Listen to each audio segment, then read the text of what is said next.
Qui aurait cru que dans ce grand jeu, nous assisterions à une guerre entre deux reines pour le trône? Les lions et les dragons s'affrontent désormais dans une lutte à mort.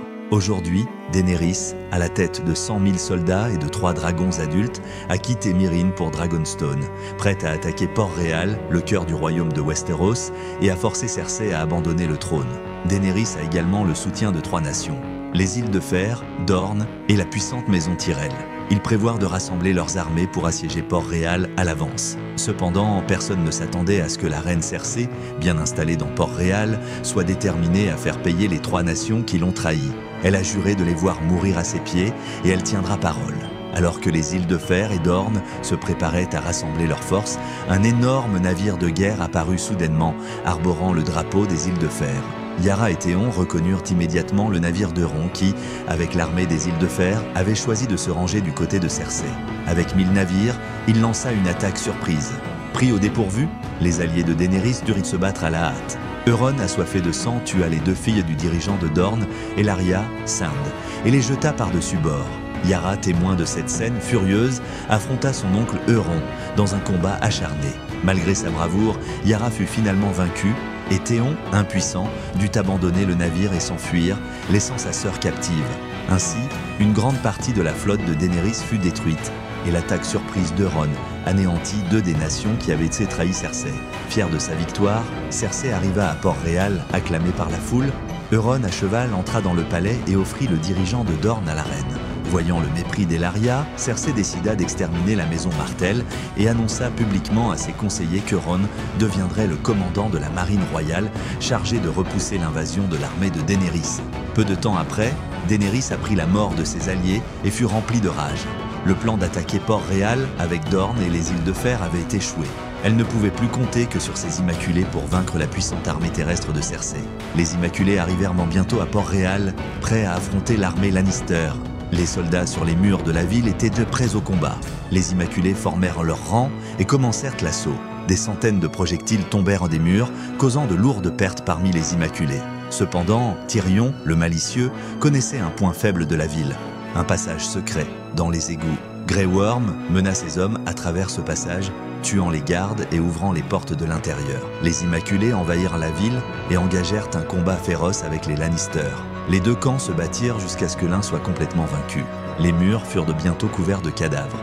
Grey Worm, inquiet, enleva son casque et réalisa que l'armée Lannister était bien moins nombreuse que prévu. En regardant vers le rivage, il comprit que leur navire avait été détruit par la marine d'Euron. Les Immaculés étaient piégés. Pendant ce temps, l'armée Lannister, menée par Jaime, se préparait à attaquer le dernier royaume rebelle, la maison Tyrell. Face à l'assaut, Olenna Tyrell savait que la défaite était inévitable. La maison Tyrell fut rapidement vaincue et Jaime informa Olenna que les Immaculés étaient piégés à Port-Réal sans provisions ni espoir de renfort. Olenna, impressionnée par la stratégie de Cersei, but une coupe de vin empoisonnée et mourut en paix. Les Lannister pillèrent les richesses des Tyrell, prenant tout l'or et les récoltes, laissant les paysans sans rien. Cette bataille fut une victoire totale pour les Lannister. Daenerys, toujours à Dragonstone, était furieuse et frustrée. Les tactiques de Tyrion avaient été contrecarrées par Cersei. Les Immaculés étaient piégés et ses alliés avaient été exterminés.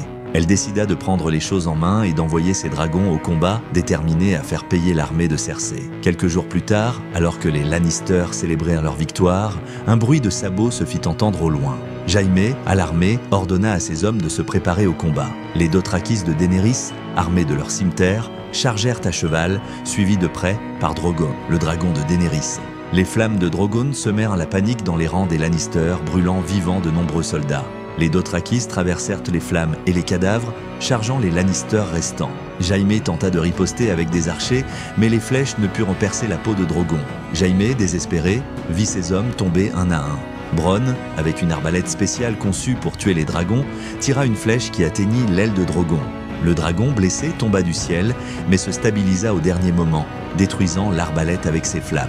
Daenerys descendit de Drogon pour retirer la flèche, laissant Jaime l'opportunité de l'attaquer.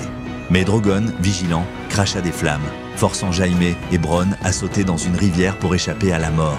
La bataille prit fin et Tyrion, contemplant les cendres dispersées, était rempli d'émotions contradictoires. Les soldats Lannister capturés se soumirent, mais Randil et Dickon Tarly, ayant trahi les Tyrell pour Cersei, furent condamnés à mort par Daenerys. Drogon les brûla vifs. Ainsi, Daenerys remporta une victoire éclatante, reprenant l'avantage face à Cersei. Cependant, alors que les deux reines s'affrontaient, une menace bien plus grande se profilait au nord du mur. L'armée des morts, menée par le roi de la nuit, avançait vers les 7 royaumes, prête à anéantir l'humanité.